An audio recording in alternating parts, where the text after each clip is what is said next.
Irmãos, hoje nós vamos terminar o capítulo 23 e o título do nosso texto hoje é que alguém está cuidando de você. Na semana passada a gente viu como o Paulo era apenas um homem, apesar de ser o maior missionário que esse mundo já conheceu, ele era apenas um homem. E que quando agredido, ele respondeu, apelou para algumas coisas humanas, mas nada que pudesse, meus irmãos, diminuir ele como missionário, como pessoa. E quando ele falou alguma coisa que não devia, ele disse, eu não sabia, é o jeito dele pedir perdão. Ele pediu perdão, tá? E uma figura importante nesse momento que ele se mostrou mais homem do que crente, é que Deus colocou uma pessoa lá, a pessoa do tribuno. Para a gente ter uma ideia, o tribuno já livrou ele de ser morto, despedaçado, linchado por 3 vezes. Em 2 dias ele foi liberto por 3 vezes pelo tribuno. Então é um homem que Deus colocou na vida de Paulo, e Deus coloca essas pessoas na nossa vida para ser anjos, para nos ajudar, para colocar a mão ali, estender a mão na hora que nós precisamos. Então você vai perceber isso, que vai ter um anjo te ajudando quando você estiver precisando, você não vai estar sozinho. Mas hoje fica bem claro isso, no versículo 11. Dá uma olhadinha no versículo 11. Na noite seguinte, que aconteceu na noite anterior? Ele quase foi despedaçado. Então, na noite seguinte, apresentando-se-lhe o Senhor, disse Paulo, tem bom ânimo, porque como de mim testificaste em Jerusalém, assim importa que testifique também em Roma. Então, irmãos, o que nós vamos ver hoje, tá? Pode pular. O que nós vamos ver hoje? É que alguém está cuidando de nós. É isso que nós vamos ver, tá? Ele vive um momento muito crítico da vida dele, é uma coisa que ele não tinha passado antes. Esse negócio de ser preso, como ele foi preso. E, ele foi preso lá em Filipos. Ele, passou por um momento... Não, é que em Filipos ele foi lá, rapidamente soltaram ele conseguiu sair, se libertar. Mas aqui, Deus já tinha avisado que ele ia ser preso, e que a coisa ia ficar estranha. Então, meus irmãos, dá aquele sentimento tipo de abandono, porque ele está fora da área dele. Os cristãos judeus ali, ou judeus cristãos, eles não querem saber de Paulo. Na verdade, para os irmãos em Cristo dele, lá de Jerusalém, se ele morresse, ia resolver muito problema. Porque eles eram contra os ensinos de Paulo, como Paulo os colocava. Só que não tinha coragem de falar isso. Eles foram doutrinados contra Paulo. Já os judeus que não eram cristãos, são esses que queriam matar Paulo, pegar ele e despedaçar. Então ele ali preso em Jerusalém, se tem um momento na vida dele que ele ficou sozinho, foi nesse momento. Mas o que a gente vê? Que no momento mais difícil, no momento que ele está, meus irmãos, mais sozinho nesse mundo, Jesus vem e Jesus fica pertinho dele. Ele teve uma visão noturna, tá? Ia ser uma noite muito longa, mas aí Jesus aparece. Você pode imaginar uma imagem dessa, de como está escrito no versículo 11, na noite seguinte, apresentando-lhe o Senhor. Está falando de Jesus. Jesus, ele veio e apresentou-se para ele e disse, Paulo, tem ânimo, porque como de mim testificaste em Jerusalém, assim importa que testifique em Roma também. Veja, irmãos, ter essa presença de Cristo tão perto. Nós temos. Jesus poderia ter entrado naquela cela onde ele estava preso, sentado pertinho dele ali, junto com ele, olhado para o rosto dele e dizer assim, anima-te, tem bom ânimo. Do mesmo jeito que você deu testemunho de mim aqui em Jerusalém, você tem que dar testemunho de mim lá em Roma. Então, irmãos, tem 2 motivos pelos quais Jesus apareceu para ele naquela cela, naquele momento tão difícil. E é importante a gente gravar esses dois motivos. O primeiro motivo de Jesus ter aparecido para ele, é claro, foi para confortar, dar um pouco de conforto para Paulo. O segundo motivo é que Jesus veio dar uma nova missão. Olha que coisa interessante. Não só Jesus veio consolar, como Jesus veio fazer o quê? Dar uma nova missão para ele que está se sentindo um nada, um ninguém, correto? E é interessante que, como todo conforto que vem de Deus, ele vem junto com uma missão. Jesus não quer que você só se sinta confortável, que você só se sinta seguro, que você só se sinta em paz. Não, Jesus, ele quer que você se sinta com a responsabilidade. E é isso que Jesus veio fazer. Jesus, ele veio confortar, mas esse conforto implica em missão, em dar um trabalho para ele fazer também, tá? Então, primeiro, Jesus veio confortar. Como eu disse, o homem está cheio de problema, praticamente na cidade ela é uma persona malquista mesmo, ninguém quer o apóstolo Paulo, né? A ponto dele chegar e fazer uma coisa muito desagradável, principalmente em Jerusalém. E qual foi a coisa desagradável que ele fez? Ele ter que olhar no meio de uma multidão e dizer assim: eu sou um cidadão romano. Irmãos, isso soa como uma pedrada nos judeus, porque ele tinha acabado de dizer: eu sou judeu, nascido aí, né, de pai e mãe, meus pais, eu fui criado aos pés de Gamaliel, meus irmãos, meus pais, e no final da conversa ele tem que olhar e dizer: eu sou um romano de nascimento. As duas coisas eram verdades, mas mostra a situação terrível de abandono que ele estava vivendo. Ele tem que apelar para a sua cidadania romana. E é assim, irmãos, às vezes a gente se sente abandonado, né? E não importa o motivo. Eu estou abandonado porque eu fiz o bem para as pessoas, ninguém... Tá, não importa se esse é o problema. O Elias se sentiu assim. O Elias, ele estava querendo salvar a nação inteira. O Elias, ele estava querendo que a nação inteira se voltasse para Deus, mas eles estavam vivendo na idolatria. E todo mundo virou as costas para Elias. Ele disse: eu estou sozinho, Deus. Ele disse com a boca dele: só ficou eu, Deus, né? Eu quero morrer, Deus. Por quê? Porque ele estava se sentindo assim. E pode ser que você fez uma coisa muito errada, então você vai se sentir sozinho. Então não importa o motivo que você se sinta sozinho, tá? O sentimento é ruim, porque a gente tem essa sensação de abandono total. Então não esqueça disso. Se você se sentir como Paulo está se sentindo, você saiba que Jesus, ele vai vir para te confortar. Ele nunca nos deixa só. Jesus, ele cuida de nós. Acredite. Ele cuidou do Estevão.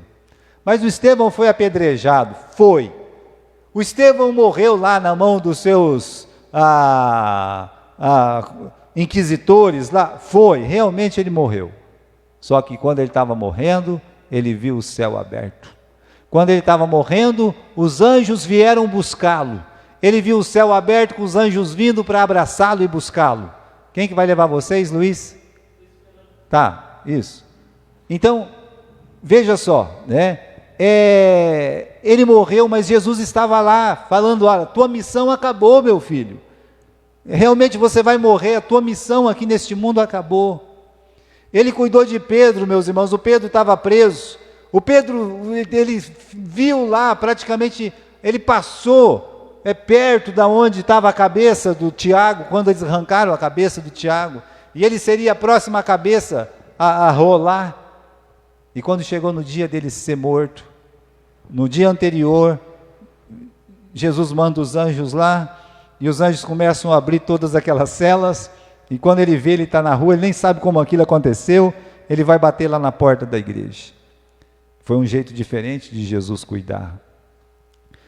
Jesus deixou perder a cabeça, mas Jesus estava lá. Outro, Jesus não deixou perder a cabeça e tirou ele, colocou ele na rua. Agora, aqui Paulo é um jeito diferente ainda desses dois casos. Jesus nem vai fazer com que ele perca a cabeça e nem vai libertar ele e colocar ele na rua. Jesus vai deixar que ele seja preso, mas Jesus está dizendo: anima-te. Ele está confortando. Meus irmãos, tem um texto no livro de Isaías, no capítulo 43, do versículo 1 até o começo do versículo 3. Esse versículo é muito lindo. É um versículo que Deus, ele fala para o povo dele, para o povo de Israel: não temas, porque eu te salvei. Não temas, eu te salvei. Depois ele fala: eu convoquei-te pelo teu nome, tu és meu. Deus está falando para Israel. Deus, ele fala para os filhos dele: tu és meu, eu te chamei, eu te salvei. Então, se Deus nos salvou, nós pertencemos para ele. E aí Deus coloca algumas situações: quando passarem pelas águas, eu serei contigo. Quando você passar pelos rios, eles não te submergerão. Nós falamos isso já na semana passada. Uma coisa é você passar pelas águas, outra coisa é você passar pelos rios. Uma coisa é você entrar dentro de uma piscina, outra coisa é você estar sendo levado pelos rios, que é muito pior. Na piscina, se você não souber nadar, você vai morrer afogado. Mas no rio mesmo, você sabendo nadar, dependendo da correnteza, você é levado pela correnteza. Sabe esses barcos que tombam lá no rio Amazonas? Criancinha desse tamanho já sabe nadar no rio Amazonas. Eles já nascem sabendo nadar. Quando aqueles barcos viram algumas pessoas, bons nadadores, homens fortes, eles sucumbem, eles morrem afogados por causa do banzeiro, por causa do agitar. A água é muito forte, eles não conseguem voltar para a margem. Aí cansa o braço e eles morrem do mesmo jeito. Então Deus está dizendo: olha, se você passar pelas águas, eu vou estar contigo. Se o rio querer te levar, eles não vão te submergir. Quando você caminhar pelo fogo, você não vai se queimar, e nem a chama vai arder em ti. Veja só que tem uma coisa que vai crescendo de novo. Uma coisa é passar pelo fogo e outra coisa é passar pela chama.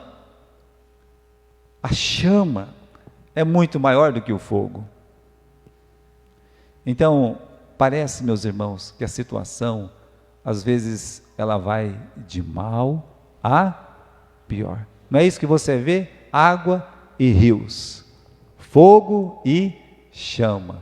Uma coisa é você queimar a sua mão lá no fogão, outra coisa é fazer com vocês a mesma coisa que fizeram com Sadraque, Mesaque e Abidnego, os 3 amigos de Daniel. Eles foram jogados aonde?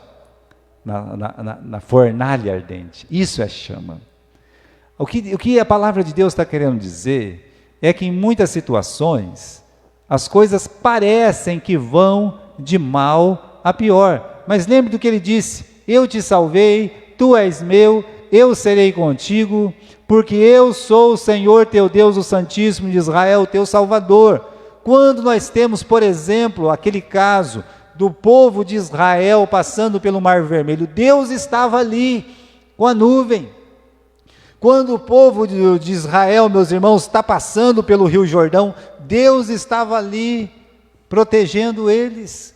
Quando os 3 amigos de Daniel, eles são jogados naquela sarça ardente, naquela chama terrível, o próprio rei olha e diz: não jogamos 3 lá dentro? Foi, eu estou vendo 4.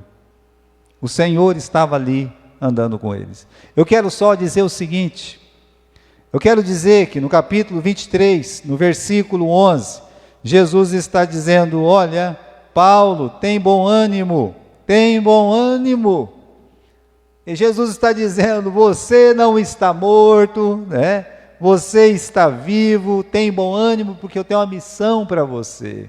Então Jesus, ele vem nos confortar. Existe uma promessa, volta para trás aí, meu filho, essa promessa que Jesus ele fez: não te deixarei, nunca, jamais te abandonarei. Nunca te deixarei, jamais te abandonarei. Nunca, fala não, nunca, jamais. Não é forte, não é forte? Nunca é mais forte do que não. Jamais é mais forte do que nunca. Agora, no original são 4, não são 3. No original são 4 negativos nessa crescente. Não, nunca, jamais, né? Como se fosse assim, ó, é impossível que eu venha te abandonar.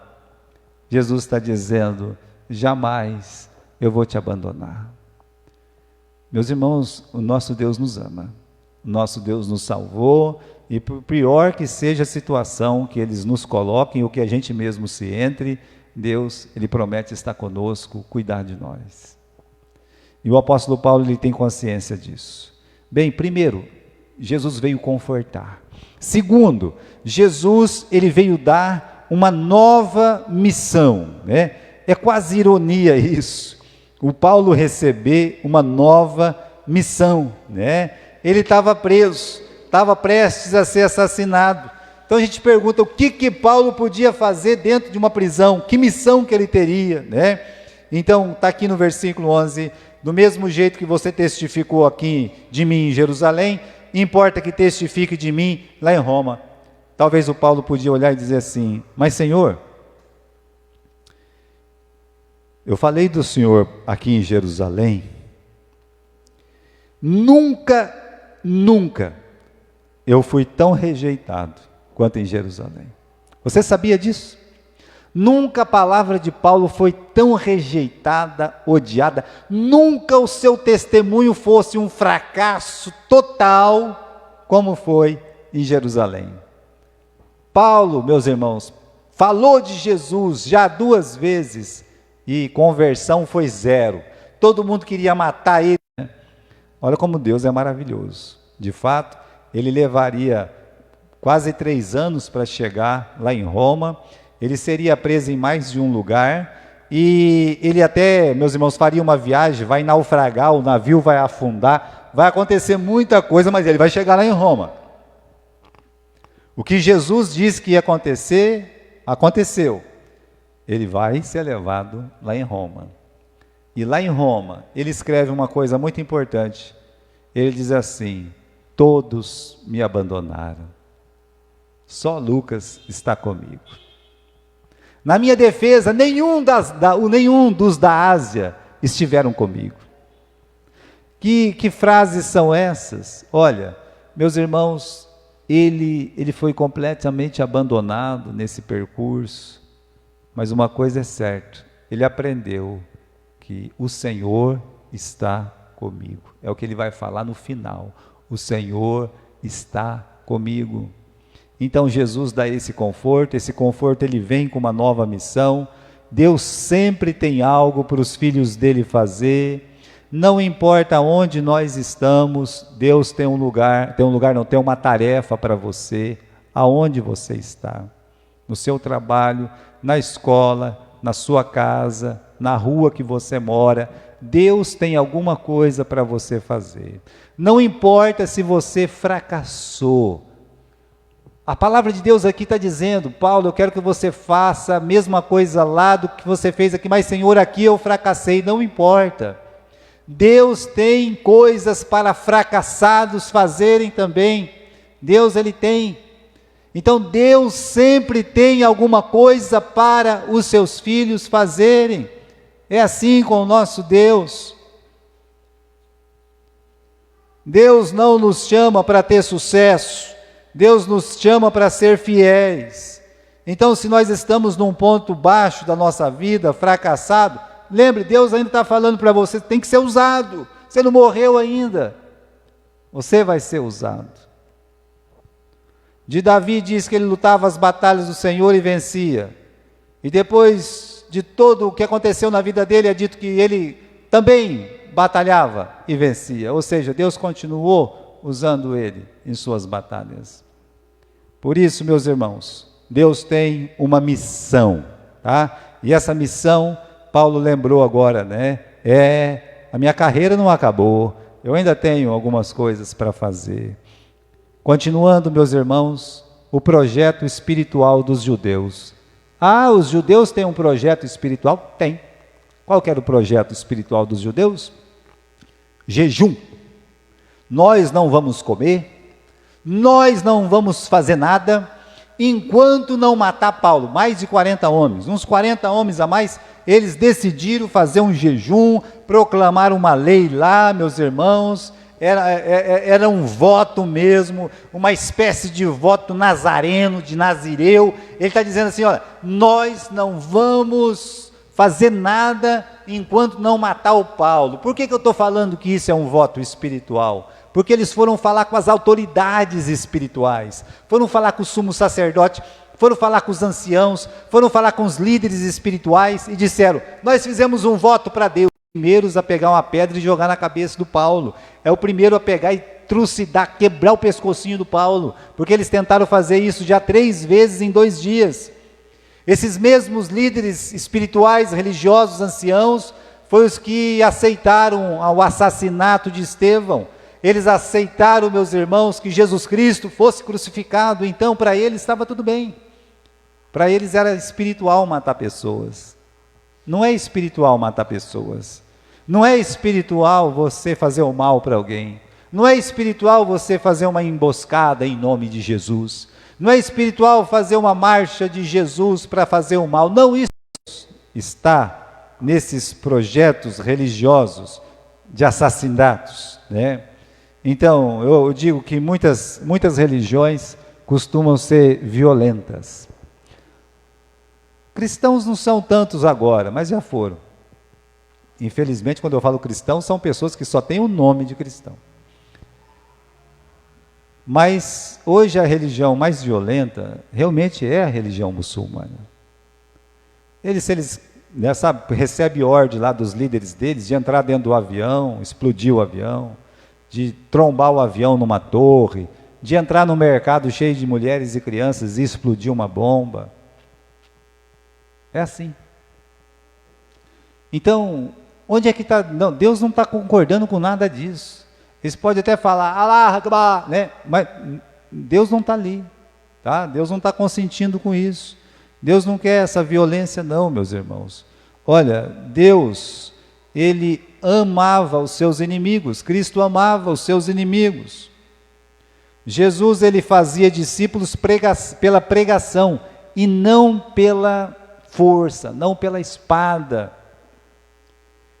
Não existe isso. Olha, vamos fazer cristão pela espada. Os portugueses chegaram aqui, os índios ou se convertiam ou morriam. E os criados, nós não queremos virar cristão, então vai morrer. Pronto. Então nós vira cristão. Não é assim, meus irmãos.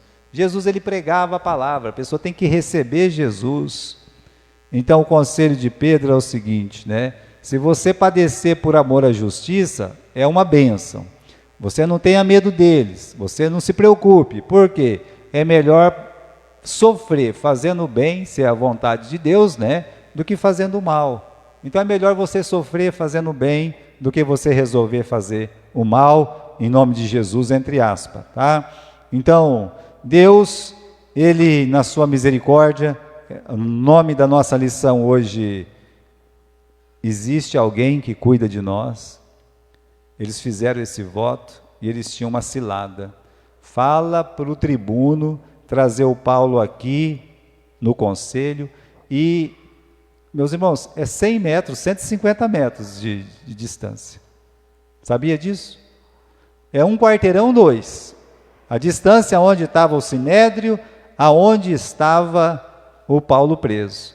Em 200 metros, em 2 quarteirões, 2 soldados ia pegar o Paulo e conduzir ele até o conselho, e esses 40 homens atacariam os soldados, atacariam Paulo e mataria Paulo. O plano era perfeito, porque o tribuno tinha prazer de colocar um na frente do outro.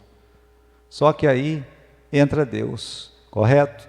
E Deus, ele usa um menino para ajudar o Paulo. Então o plano está traçado, mas tem um menino que Deus levanta para ajudar o Paulo. Olha aqui no capítulo 23, no versículo 16, diz que o filho da irmã de Paulo, tendo ouvido acerca desta cilada, foi e entrou na fortaleza e anunciou a Paulo. Olha, Deus, ele pode usar uma criança. Ele usou a serva do Naamã para ajudar o Naamã. Ele usou aquele menino na multiplicação dos pães. Ele usou Samuel para abençoar a nação de Israel no tempo dos juízes. Então você não despreze a atuação de uma criança. E essa criança vai ser usada. Olha que ela tem uma sabedoria, essa criança. Ela vai lá e conversa só com Paulo, ela não conversa com os guardas. E quem que vai fazer mal para uma criança? Então ele foi lá e tal, quero falar com meu tio, né? Vai ver o teu tio. Chegou lá, tio, eles vão matar você, tio. Tem uma cilada aí, assim, armada para o senhor, tio. E a sabedoria de Paulo, meus irmãos, a sabedoria de Paulo, então, nem se fala, né? Quando ele ouve o sobrinho falar, ele não fala para os soldados. Ele chega e fala assim para os soldados, ó, seguinte, esse menino tem uma coisa para contar para o tribuno. Sabe por que ele faz isso? Porque ele já entendeu que o tribuno está sendo usado por Deus para ajudá-lo. Que o tribuno é uma pessoa confiável, mas aqueles soldados, ele não sabia quem eram aqueles homens. Então foi uma sabedoria de Paulo. Ele não ficou gritando, socorro, socorro, eles vão me matar, socorro. Não, ele disse, menino, só conta para o tribuno. E aí chamou os soldados, ó, esse menino aqui tem uma coisa para contar para o tribuno. Isso é um ato de sabedoria. Então, meus irmãos, nós precisamos ter sabedoria sobre com quem podemos contar, tá? E é importante você pensar nisso na sua vida. Cuidado para quem você conta a sua vida. Cuidado com as pessoas com as quais você conta na sua vida. Você precisa ter sabedoria para isso. Até para isso, pastor, principalmente para isso. Aí você vai aprender, você pode contar com Jesus. Você vai aprender que você vai ter um tribuno. Deus vai colocar um tribuno na sua vida para ouvir. E Deus vai usar esse tribuno para te socorrer. Você não vai ficar sozinho, nem sozinha. Mas você precisa ter cuidado. Tem pessoa que é o seguinte, ele gosta tanto de privacidade, que ele coloca tudo na internet, escreve em letras grandes, né, a vida todinha. Espirrei, coloca lá na internet. Atchim, espirrei. Né? Então a gente tem que ter cuidado com isso. Nessas redes sociais, só dá problema. Então você vai colocar os seus problemas lá, para quê? O que você deve fazer? Você deve primeiro, conte com Deus, conte com aquele que nunca vai te abandonar. E aí você vai perceber que realmente existe algumas pessoas que você pode contar, e essas pessoas Deus vai mostrar para você. Com certeza Deus vai colocar na sua vida essas pessoas. E aí, meus irmãos, as providências do tribuno. O tribuno ouviu, olha como é que ele é esperto esse tribuno, né? Lá no versículo 19, o tribuno tomando-o pela mão, pondo-o à parte, perguntou em particular, o que você tem para mim? Olha como Deus usou esse tribuno. O soldado chegou e falou assim, ó, esse menino tem uma coisa para contar para o senhor aí. Aí ele poderia olhar e dizer, fala. O menino ia falar na frente do soldado. Mas olha como Deus é bom. O tribuno pegou o menino e falou assim, vem cá menino, tem muita orelha grande aqui, né? Cuidado que tem muita gente ouvindo. E foi lá e disse, agora menino, só eu e você, o que tem? E ele contou, eles vão matar Paulo, meu tio. Está tudo armado.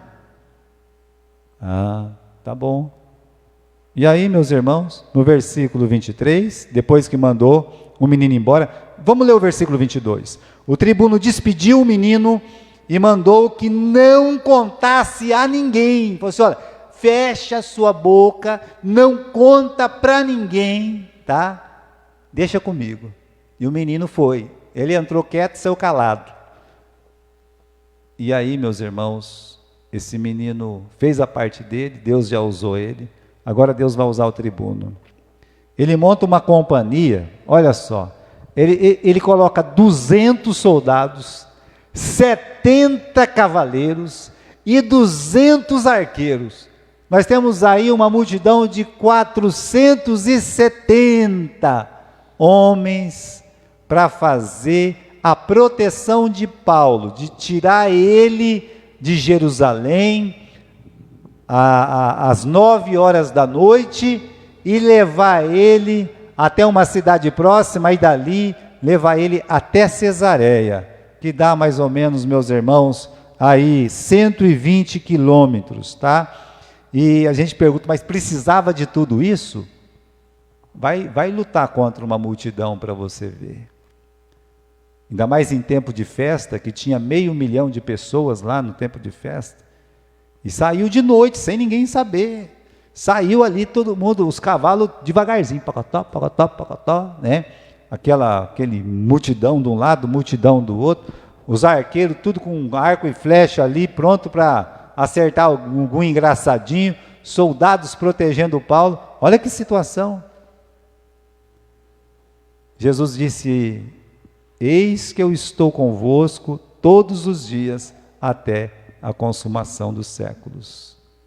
Olha, para proteger o filho dele, para proteger os dele, ele movimenta um exército inteiro e ninguém consegue relar no filho dele.